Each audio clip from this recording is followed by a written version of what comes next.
Hey, welcome back to Grandpa's channel. I'm glad to see you back. Today we're going to be talking about USB 4 Thunderbolt cables. What's really the difference and why choosing the right cable can really make a difference in whether or not you're going to get the dynamic speed and charging that you need, but also the possibility that if you choose the wrong cable, you could blow out the computer's port, destroy your phone, and all of these things. So let's get into that today in today's show.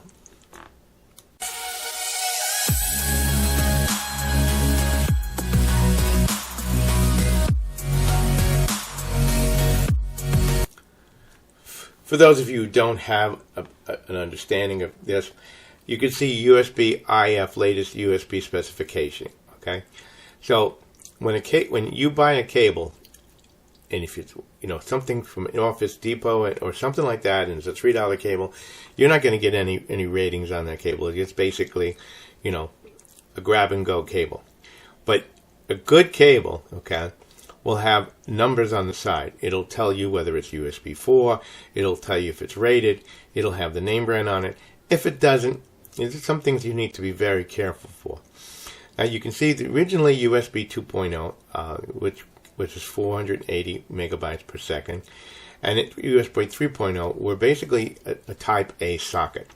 Then came USB-C. Now USB-C allowed a new connector on cell phones. That is the reason why they went to USB-C. It allowed a uniform connector that was universally flippable. All right, and so USB-C cables again were listed as USB 3.1, 3.2, and now the latest ideation, of course, is USB 4, 40 gigabytes a second.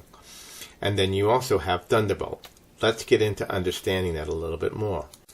So again, I want you to understand that USB-C is the type of plug that plugs into the phone or your computer. It does not relate to what it can do. You can have a USB 3.0, a USB 4, a Thunderbolt. All can use the same plug, all right? But they're different because of the configuration and the way they're wired. USB 4 can handle up to 40 gigabytes per second if it's a good cable. Now I say that, right? It has a dynamic sharing. In other words, a good USB cable has a chip on each side. And what that chip does, it allows multiple wires to run so that data loss doesn't occur and interference doesn't occur on the outside world. Because when you start transferring data at that level of speed, what can start happening is you start transmitting RF from that cable, and you might put it next to a TV and suddenly notice that you're getting interference. The vice versa is somebody turns on their vacuum cleaner, you can all of a sudden, and you're downloading something, let's say from a phone, it might slow down dramatically by the quality of the cable. And now the next thing was that allows 100 watts of power to be delivered. Now it's up to 240 watts of power that can be delivered directly through that cable. So how do they do that? You probably want to know. And if you do, put it in the comments and I will talk about it. As you can see here, we have a USB type A. But it doesn't, most of them would be color-coded, blue or white. So you can tell what speed it runs at.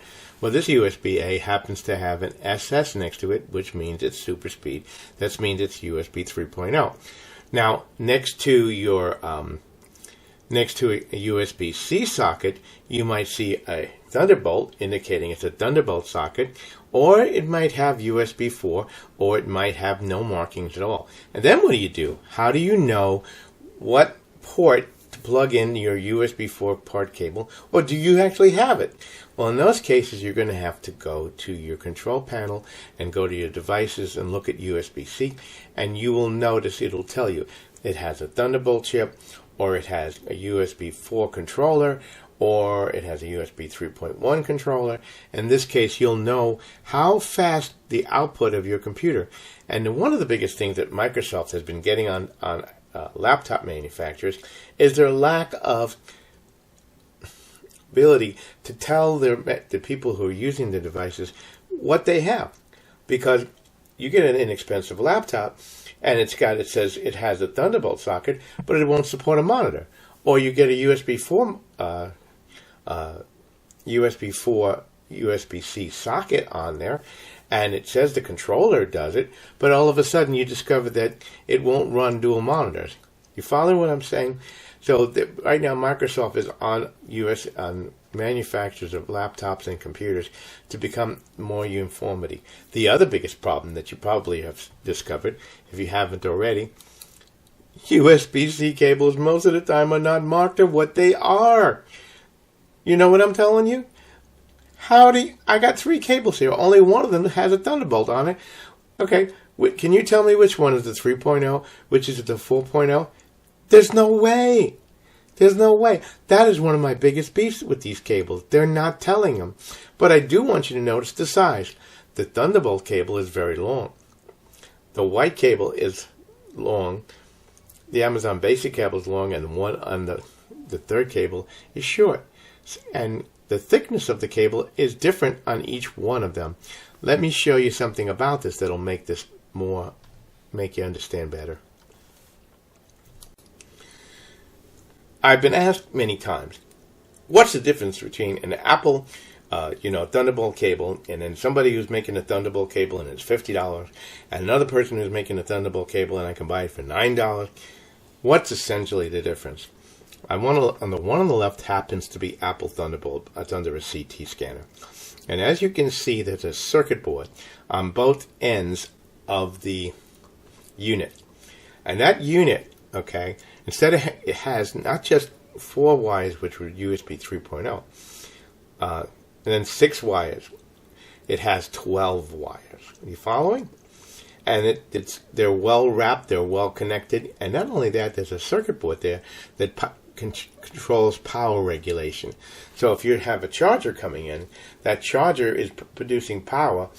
The actual cable will regulate the power so that as this protects your laptop or device, prevent it from suddenly getting a power surge and blowing out. The other thing is, with Thunderbolt, one of the beautiful things about Thunderbolt is it connects directly to the processor through a bus. And that bus allows high-speed data transfer. Well, when you're transferring that much data at that speed, you need to gate it, you need to control it, you need to regulate it so that it doesn't have what are known as crashes or errors that are occurring, right? So the Thunderbolt at $130 has circuit board that gates the information, that individual data. So what they'll have is 2 wires connected to each other. One will be sending a 1 and one will be sending a 0. So they nullify themselves so you don't get all these spikes and IF and RF information coming out of the cable, and to themselves, these individual cables. Because if you're transferring that much data, because you want to hook to a monitor and you're doing an 8K monitor, you need to be processing a lot of data. You getting my drift? Then as you go down less expensive cables, you're not going to find the same level of quality. I want you to look at here on the right. This happens to be a CAT scan of a $6 Amazon cable. All right. I'm not going to say it's bad, but I want you to look. How many wires are there compared to 12? Right? And it has a small circuit board, right? But there's no regulation. There's no power regulation. There's no data controllers. There's nothing in it. So basically, it's hard data, hard wiring. All right, and because you don't have 12 wires, you're going to have RF interference. You're going to have all kinds of data loss, and you're not going to get the full use of that port. That's especially important, especially if you want to use 2 4K monitors, and you're also plugging in through a device, a splitter or a hub. You want all that data to be able to transfer back and forth, so you can see from one to the other the different levels of quality. So what you get, what you pay for is what you get. So that just gives you an idea. So when you're looking for these, look for certifications. Is it IF4 certified? Is it USB 4 certified? what is the rating of the cable? Is it 40? Is it 100? Is it 120? Is it 240? That tells you a lot about what's going on in there.